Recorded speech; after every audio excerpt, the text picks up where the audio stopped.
welcome to the Mouth of Truth, the live stream from behind the scenes of Ren, the Girl with the Mark.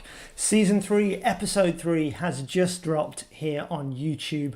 As always, if you haven't watched it yet, what are you doing here?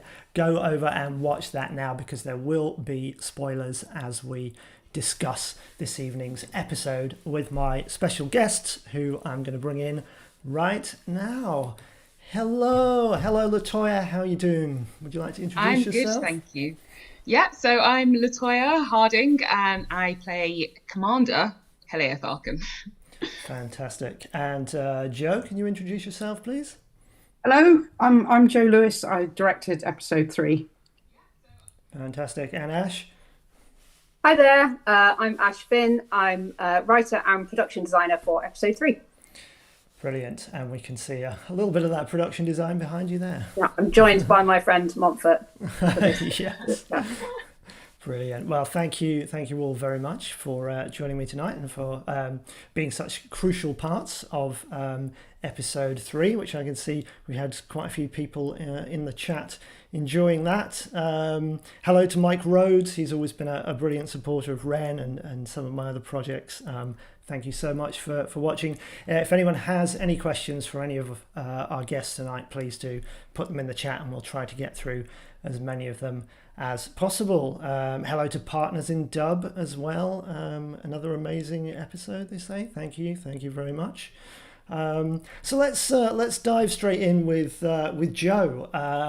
Do you want to tell us how you got involved, how you came to direct this episode? Because your background involves directing, writing, producing, and documentary work. And what from that did you bring, do you feel, to Ren? Yes, so I got involved with Ren through an introduction from a friend of mine, Sophie Black, who I believe directed the last episode of season 2. Neil approached me, said, would I be interested? I was very interested. The world of Ren is such a fun world to explore on camera. You get to do lots of fun stuff with drones, amazing sets, the whole episode is action packed with so much going on, and it was just huge amounts of fun. Great. And when you first read the script, what were the things that, the key things that stood out to you as, I really want to bring that out, or that's going to be fun to play with? I think the two elements that really kind of stuck with me were around Ren's character. The healing sequence, which was always quite kind of gentle and quite amazing. And then the fight sequence, I thought it showed two quite interesting sides of that character and what that character was going through in the episode. So those were the two elements that I was quite keen to explore from Ren's point of view. But for the wonderful Commander Tharkan, filming at Colchester Castle and doing that dining sequence was just incredible. Getting the lighting right for that, and getting the different elements at play was a lot of fun. Great. So LaToya, how would you describe your character's kind of role in this episode? Yeah, I mean, I think compared to what we saw of her in season 2, which was just a very little tiny bit at the end of episode 4, but we kind of got to see a flavour of why she's in the role she is. As we know, she's just been promoted from captain to commander, and we got to see her, not just only her fierceness and I guess her hate as well for Ren and those that are marked and all the rest of it. But we kind of got to see a little bit of a relaxed kind of almost more playful version of her as well, which was quite interesting. As Joe mentioned as well, with that scene in the dining scene, it was almost like it was just really fun to play, because obviously we had the power dynamic between the two characters. It'd just be interesting to see where that goes as well going forward, because we've seen this kind of relaxed version of her, but it would just be really great to see what comes next and how she kind of, I guess, works in the moment, when it comes to kind of seeking out what she's after. Yeah. And that dining hall scene, of course, you because you auditioned for a season 2, because of course Captain Tharkan was in the end of season 2. So you auditioned with an early version of that dining hall scene, didn't you, back in 2023? Yes, I did, which feels so long ago now. But yeah, it was really good fun to be able to see it actually play out, because obviously auditioning in a room without your costume, without being in the location, then actually getting to do it was just a real joy. And yeah, to just be able, the costumes are amazing, the set design, everything on this project I absolutely love. So it was just really lovely to be able to now, from doing that in 2023 to then being on the day, being able to just perform that and see everything as it was, from the props, like I say, to the costumes, to the lighting, and it was great fun. It was great fun to be able to finally do it. I see a question has just come in on the chat regarding Tharkan. LaToya, Tharkan is pretty new and a nice change to Othon. Oh, where do you see Tharkan developing as a character? Is there anything you want to see her do? Eventually I'd love to do some fight scenes. I'm looking forward to that if and when it comes. I obviously have no idea what kind of season 4 has to offer yet. But yeah, I'd love to get involved in some fights for sure. Let's get that sword out and use it. Yes. You've been carrying it around. Yes. Well, let's. We've got some questions about the fight scenes coming up, but let's bring in Ash for a sec here. We've had some great questions from Karina, who's actually our hair and makeup designer, but she's put together some brilliant questions, and one of them for Ash is, how is the story shaped between the original creators and the writers' room? And when working within an existing world, do you feel your role is more about continuing the original vision or actively challenging it? Wow, what an amazing question. Gosh, there's a lot in that. So as mentioned, Ren is really much done as a writer's room. So there's a group of us based on the original sort of vision of Chris Dane and Kate Madison, and me and other Ash and Kate and Neil took some of those ideas forward, and we actually, some of the ideas for this season were actually started to be plotted out back in 2019 when we were trying to revive the series after the hiatus.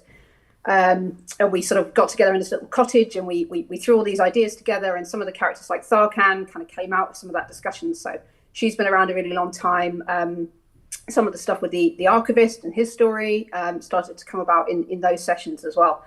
So it's definitely not challenging. It's so much as kind of building on some of the riffs that were introduced in season 1, and then sort of throwing those out into this amazing big world of Ren that exists with so much potential in it. And then sometimes I always feel a bit as a writer that some of the stories write themselves. They just sort of come to you and you think, I wasn't actually expecting Tharkan to turn up in this episode, but bam, here she is with her soldiers, and she's here to really mess up some of this status quo that the Archivist has. So sometimes the characters themselves take you by surprise, and they take you in directions you weren't expecting, but it's really fun to kind of play with that and work out how the impact that has for some of the established characters like Ren, when these new characters that are completely different turn up. And Kate Madison's with us in the chat and just saying that she was literally watching the old Writers Retreat blog just yesterday. Good times. So that was back in 2019 when we were trying to get the script together there, and lots of ideas being thrown around. Can you remember some of the things that sort of changed? When we sort of came to it in, I guess it would have been 2024. When we were sort of, seriously writing season 3 and getting ready to go into pre-production on it. Can you remember some of the things that changed within this episode particularly? Yeah, this episode went through possibly more changes than any other episode, partly because I am a very verbose person, and it was like 40 pages long in some of the early drafts, and there was Neil going, please, this is like weeks and weeks of filming, you've got to tighten this up. We had lots of really fun scenes that we just had to cut because of time, or we decided weren't really necessary for the story. There were things set in the castle kitchens with Yumea that got cut. At one point, we we went to Yumea's home, and we met her family that just get mentioned now in the script. And we spent a bit of time with them, and we ended up not doing any of that. One of the big changes was with the dining hall sequence. Originally, that was quite a big scene. It was sort of a big feast. There were a lot of soldiers there. And it was really a bit of a power display from Thomas kind of showing off a bit.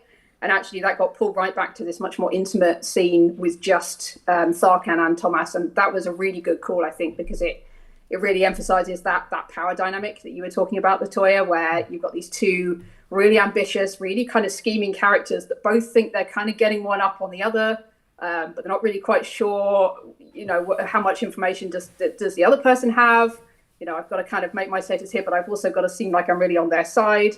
So it's such a really fantastic scene because you two are both just such amazing actors, and you get this real sense of like fun, but also tension in there. Like who is going to undercut the other one first? I don't know. Or are they going to end up best pals? You really don't know which way it's going to go, and it's brilliant.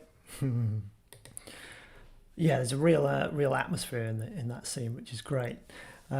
Let's have a look through the episode now. We'll just sort of play it in the background and have a talk through things as they come up. So any thoughts you have, Joe or LaToya or Ash, that you want to sort of throw in as we go through, just feel free.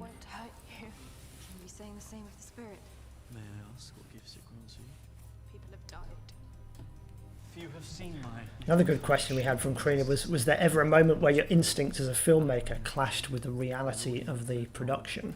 I think that's for everyone. This is a fragment of his armor.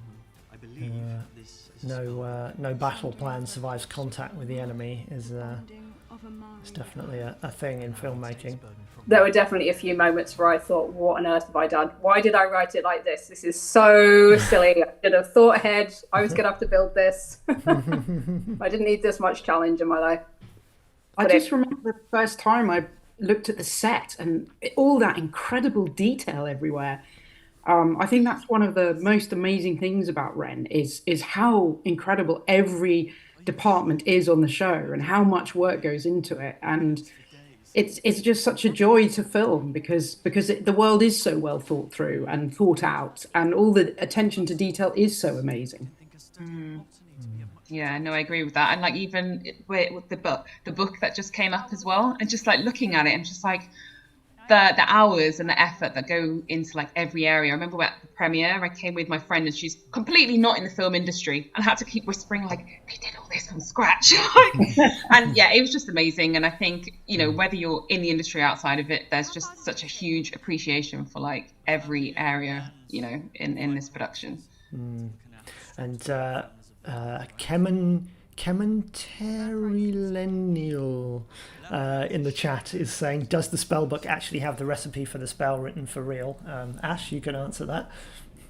Yeah, definitely does. I brought it with me just so that I could wave it around and show it off. It's a beefy tome, I think I would describe it as. And the spell is actually written in the book, the way that Ren reads it out, and there's like hundreds of pages of handwritten nonsense in there that's it's all sort of in universe writings and written in the two different scripts that we have for that world in there by hand, because I love making work for myself, and you see a fraction of it on the screen, but I think the important thing is that it's there.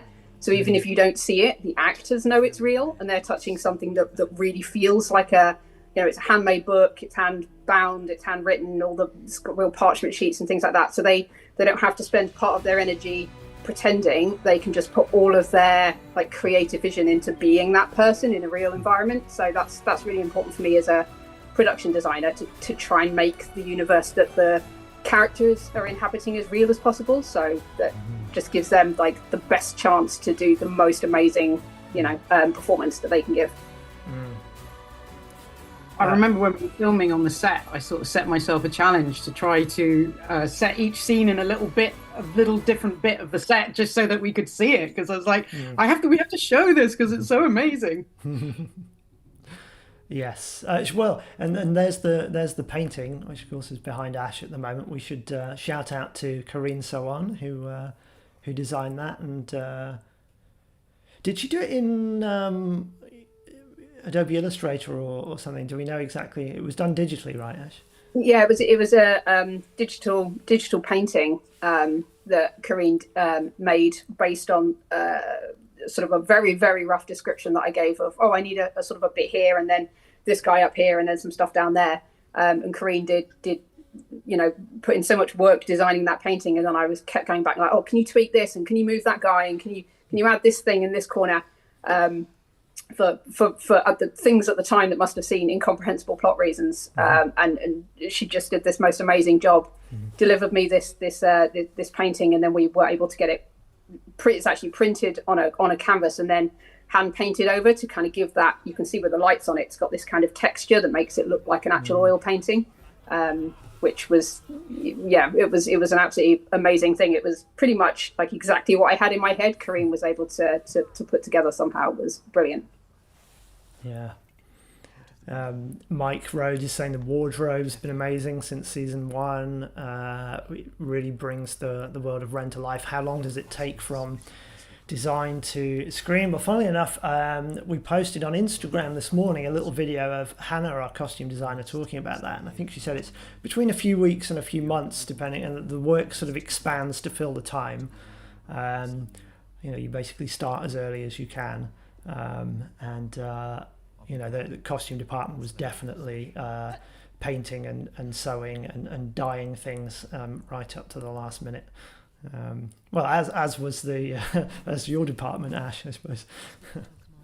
I think that's the thing about Ren, is that every single department is there putting in the hours and the work, like every second of the day. It's just the most amazing energy. I don't know where the energy comes from, but there's this real sort of creative power that just comes together when all those teams are together to make something really amazing.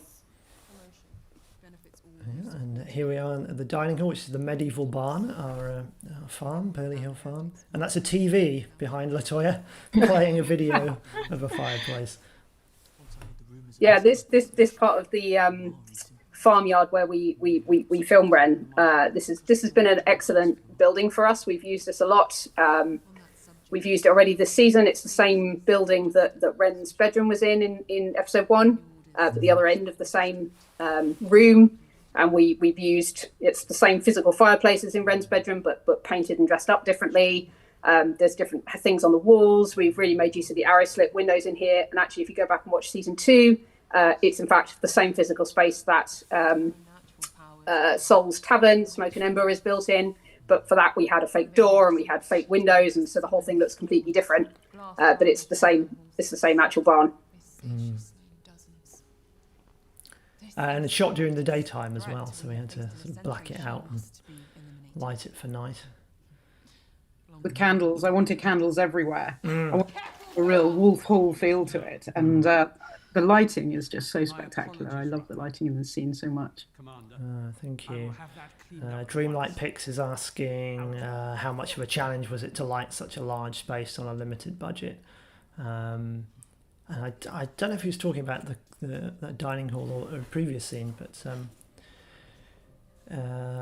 Jeremy is our wonderful gaffer, Jeremy Dawson, who brings with him his van full of lights, and fortunately LEDs are fairly power efficient and quite bright and powerful now.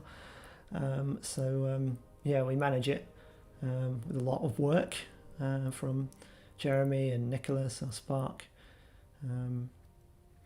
A few hours pre-rigging this archive, certainly. You shouldn't be. Archive and dining hall, Dreamlight Pix is clarifying. It takes a few hours in the morning to get it pre-lit, but it takes the same amount of time to get everyone through costume and makeup, so it works out pretty well. An accident.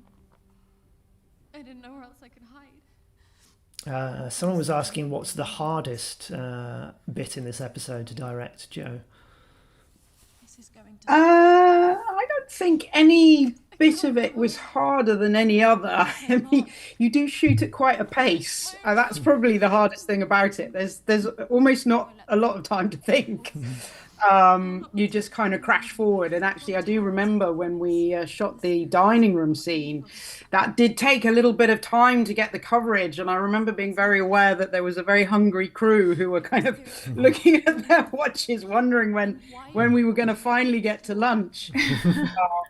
But there's so much goodwill, and everyone's just so kind of giving of their energy on the shoot, and they're just there was quite a lot of dialogue in my episode. It was quite dialogue heavy, and I really wanted to take the time to get that right and get the performances right, because we have wonderful actors, and you just want to give them a chance to shine as well. Ren's literally about to shine. With Ross's, was it his smoke machine or leaf blower? I think. It took me a bit by surprise. It was so loud and came from nowhere, and it was right by my right ear. I kind of jumped a mile. Yeah, and so did Oriana. There's a brilliant outtake, her jumping out of her skin as Ross fires up that leaf blower. I think he's literally just behind the pillar, just off camera, and it just kind of. I thought it was going to blow away.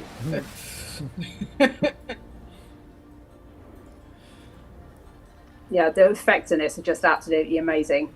Was this you, Neil? It was me doing this one, yeah. Absolutely magical. A lovely prosthetic makeup work from Karina to do the burn. Why? Yes, the burn was unbelievable. I just couldn't. It was just so amazing. And this scene was such a fun scene to do because it's a really intimate little scene, and I really wanted it to be quite static. In rehearsal, we played with quite a bit of movement, but instinctively I felt, no, actually, I want them to be quite quiet and quite together and quite gentle, because Ren has to do quite a bit to win Ariana over, played by fantastic actress Emma.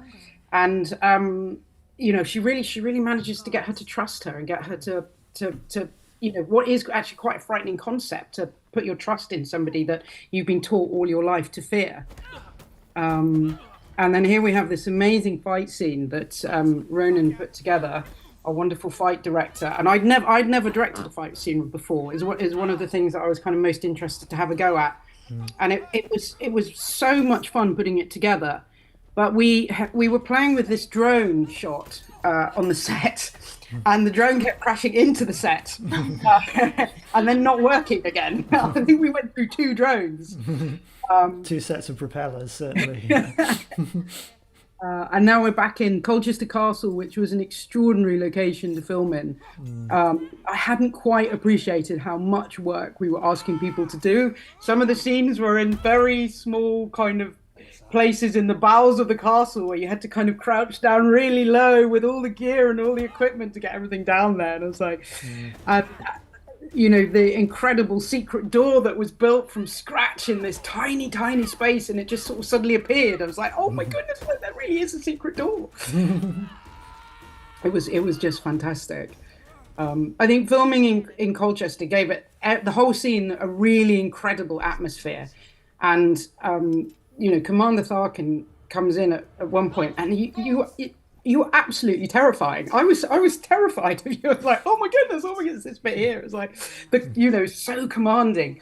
And then we had this lovely shadow coming down. I wanted to kind of preempt some of the stuff that was going to come out about Thomas's character at the end, and then this lovely moment between the two here. It's such a fun episode to direct, because there's so many little moments in between all the kind of big, what you want from a fantasy kind of show, with all the kind of fights and the stunts and the flaming torches, and then these just little gentle moments that kind of punch you in. It was lovely kind of trying to shape that and allow them to breathe. Yeah, there's a lot going on in this episode. I love that little look from LaToya there at the end. I'm just giving this like, yeah, come on, I'm watching you. I'm not. I've got my eye on you. Perfect. Who knows what and who's hiding what? Yeah, exactly.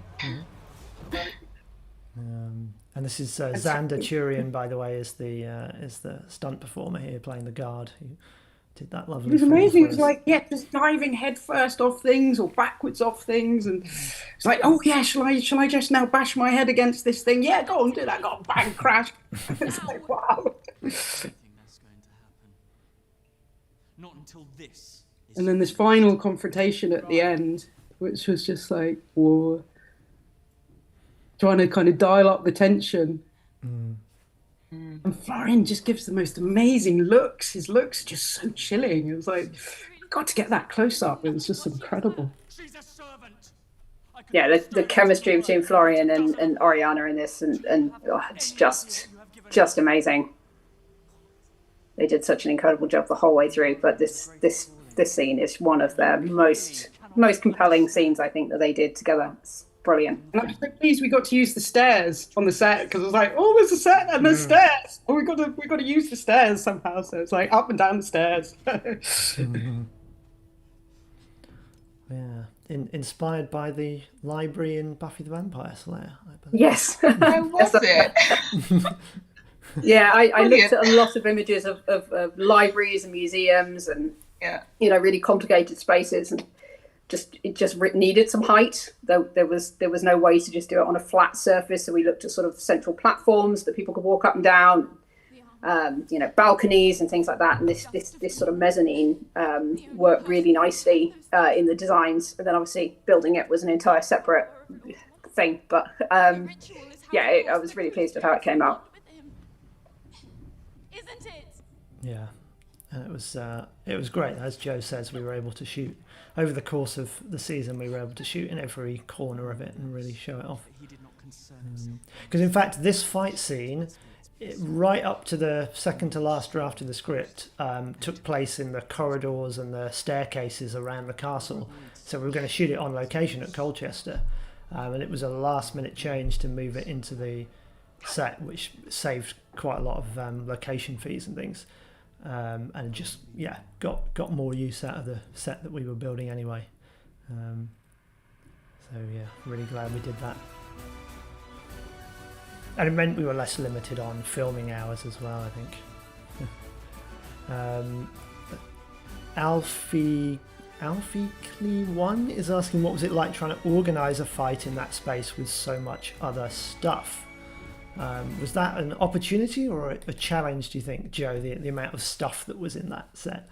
Oh, definitely an opportunity. In fact, I think we kind of used quite a lot of it in the fight scene at the end. It was like, we wanted to make it look like there had been a real scuffle. So suits of armor got thrown over and things got knocked over, and it was the script and the plotting of it was that Ren very much uses the space as well. Grabs something to hand to throw at somebody, or grabs something to use as a weapon. It was to work in that space and have all of those opportunities and all of those sort of things you could use in the choreography of the fight was brilliant, and we were able to be really inventive. And Kementerlieni8213 is asking what the burn was made of, which I'm afraid I don't know. I don't know if Karina's watching, but maybe she can say in the chat. And also saying, LaToya, how did you get into acting? Because you're amazing and kind of scary. I mean, I promise you I'm not that scary in real life. But I, funnily enough, only got into acting post-COVID. So I'm very much from the corporate world. I basically am a financial journalist. And then COVID came along and kind of forced me to work from home and then actually pursue my passion, which is acting. So I went to drama school, 2020, 2021. So started online and then went in person. Signed with my agent then, and then I've just started building up like TV credits pretty much over the last few years, and love it, and I will never look back. Despite how much of a hard slog it can be in this industry, but no, I love it. And I keep saying to everyone, like, Ren is one of my favorite things that I've done so far, for sure, because it's just for me the labor of love that everyone has on this production. And one thing I love about this is that I'm kind of able to see everyone's work as well. Like, you know, like I say, costume, art department, hair and makeup, or whatever it is. You kind of don't get to see that on bigger productions. You're in, you do your scene, you're out. But it's been really lovely just being able to, just be a part of that journey as well and get to know everyone a bit better, like cast and crew and everything. And just see everyone's love for everything that they do. You're great at it, so you found your calling, is the response. I mean, to be fair, I love playing these kind of tough characters, so hopefully I've got more to come. And someone else was asking, Rob Agando was asking, what do you think Tharkan's weapon of choice is?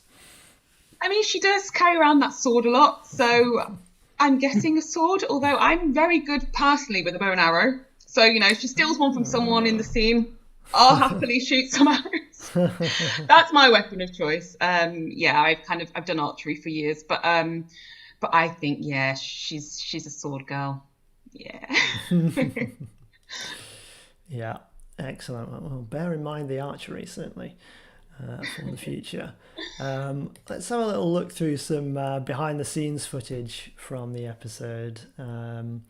This is Hannah with Joe looking through the costumes, and the costumes were just absolutely incredible in this. That we sort of talked over it, but that sequence in the woods with Thomas and Ren walking through the woods, and they're both in these unbelievable outfits with all of these sort of flounces on and brocade and decoration, and you could just take a still of that and it looks like the most high budget, you know, historical drama that you can think of. It's just absolutely incredible. And like talk about a glow up from season 2 where we had poor Ori and we were just covering her in filth and all kinds of like horrible stuff, and then she just gets a chance to just look absolutely magnificent. It's so much fun.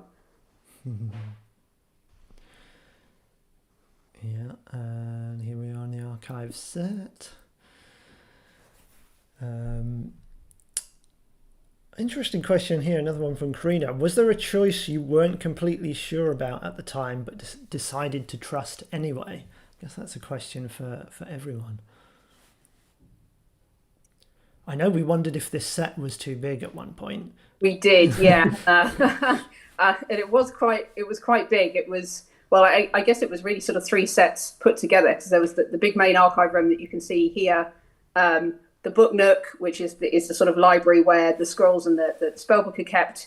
Both of those were 360 sets put together, and then there was a separate corridor that led into that space as well, and there was the mezzanine floor, and that set had fake walls that would pull in and out to let camera shots happen, and it had camera traps, and it had, you know, all sorts of stuff going on in there. And what you probably can't see is that there's another set which will appear in a future episode, which is the same size, and we were building it all in the same space at the same time. So there was about a meter gap between the 2 bits of set to get things and people through. And I was just looking at this thing thinking, what on earth have I done? This is madness. It's way too big. We're never going to have enough stuff to fill this and make it look as sort of busy as I'm picturing for the museum space and the archive. But actually, in the end, as soon as you had the crew in it and the actors and the sheer presence of some of those incredible actors like Ori and Florian, you didn't doubt it for a second that it was exactly as big as it was needed to be. And then Joe came in and directed that incredible fight sequence, and you just had things flying everywhere and people and poor Xander falling off staircases, and it just made the most, like, the best use of that space, and it was absolutely worth it. Yeah. And here we now are at Colchester planning out the flaming torches bit, because we had to shoot it just at dusk. This was so much fun to do. Yeah, we rehearsed it all in daylight, and then we had to wait for exactly the right moment for the light to be right to shoot it in. And I think that's the scene down in the bottom of the castle, isn't it? This is the room you had to crawl through really, really small sort of tunnels to get to, and I'm like, oh my goodness, how have they got all the lights down here? And of course the lights I wanted was coming through a window where there was no access, so we had to kind of hook them down on kind of ropes or something. It was the lighting again in that room was absolutely stunning. Yeah, shout Yeah, the out torches, to everyone arriving. shout And I out remember, to James Bailey, our gaffer in Colchester. yeah, and safety was obviously quite a bit of concern because we've obviously got actors and torches. You know, what could possibly go wrong? Yeah, and hairspray probably more than likely. Wanted to make sure that yeah, we didn't have any accidents, but it all went smoothly on the day, which is good. And here we are actually shooting it, so you can just see it's just dark enough to. I really wanted to have a really dramatic entrance. We weren't given a lot in the script, a lot of time for Commander and her troops to arrive, but I felt we wanted to kind of raise the stakes a bit and show what you know, they were coming to this castle, and obviously Ren was hiding in it. So I wanted to try and get as dramatic an entrance as I possibly could. Yeah, I was really pleased. I think I did want long, big shadows on the walls as well, but I don't think we didn't have to do manage this. that, unfortunately. Florian's in the chat as well. He's saying hi, sending love. Hey, hello. Right back at you, Florian. Dreamlight Pix is asking, will Placard and Folds become the Rosencrantz and Guildenstern of the Ren universe? So our two soldiers here. Could be the new jailers from season 1 that just kept showing up again and again, worse and worse circumstances. It was so brilliant. That all those soldiers and everyone was so brilliant. I mean, filming in the castle was one of the most fun things I've ever done, and it was actually quite a small space that we had to film in, and we weren't really allowed to do that much to the interior of this sort of, which is actually just the entrance hall of the castle. So you had to be quite careful where the camera looked, because if you kind of didn't quite hit it exactly, then there would be big signs or things giving away kind of it was actually the entrance of a castle. So yeah, it was kind of quite tight to block that and make it look like actually the tiniest space in the world was actually a big entrance hall and people going to different parts. It's like, oh my goodness, how can we make it look bigger and busier than it was? So there was quite a bit of blocking and figuring things out, but we kind of got there. And yeah, you saw in the footage there the tapestry that we sort of rigged in front of the entrance to the museum bit to hide that. Yeah. Oh, it was great fun shooting there, and of course, strange hours because we had to wait till 5 p.m. when it closed to the public before we could really start working there, and then wrapping at midnight. Yeah, and the shout out to the staff at Colchester too, because they were fantastic and the most patient people with all of our silly requests and getting in the way. And can I just take this sign down? Is that cool? And they were just lovely. Yeah, they were so nice. They were really kind. They really looked after us and made us feel very welcome. Another good question from Karina here. What do you hope stays with people after watching this episode, even if they can't quite explain why? Gosh, that's a very good question. I suppose from a writer's perspective, what we're trying to build in this episode is this sort of sense of unease that things maybe aren't what they seem for any of the characters. You know, everybody thinks they've got their own agenda of what they're looking to get out of this episode, or what they're expecting, or what their expectations of other people are. And as the course of the episode goes on, you sort of start to see some doubts from everybody about everybody else, that maybe there's something not quite, as it seems. There's undercurrents under the surface that everyone's got their own plans and their own schemes. So if sort of viewers come away from this episode thinking, there's something going on here, you know, we get the nice sort of straight up conflict at the end of the episode, which is nice and direct, but there's lots of other sort of bits of tension bubbling away under the surface. So that's what I'm hoping people sort of come away with, this sense of like, oh, I want to know more about that. What exactly is going on here? Yeah, no, I agree with that. I think the first word that came to mind for me was curiosity.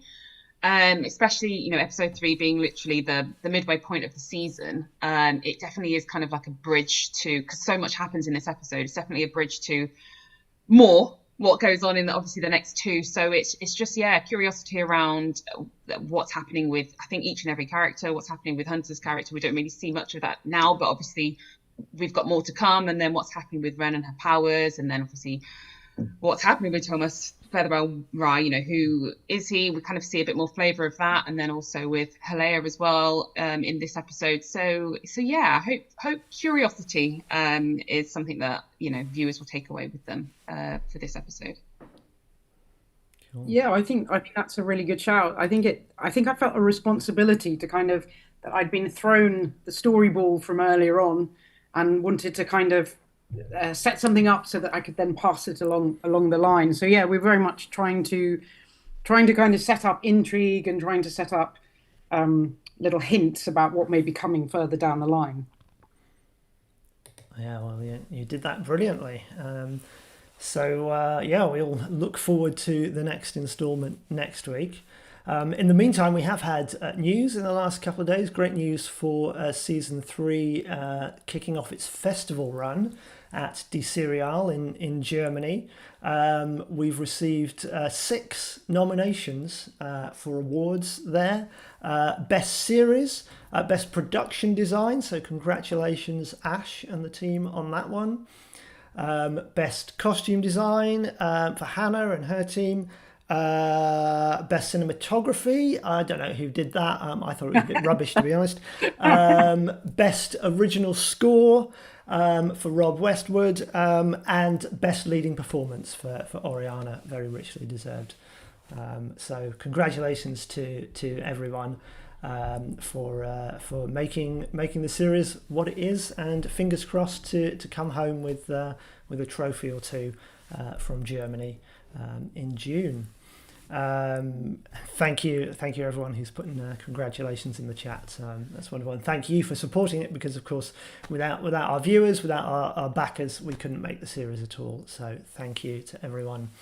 Well, that's all we've got time for tonight, so it just remains for me to thank my guests: director Joe Lewis, writer and production designer Ash Finn, and actor LaToya Harding.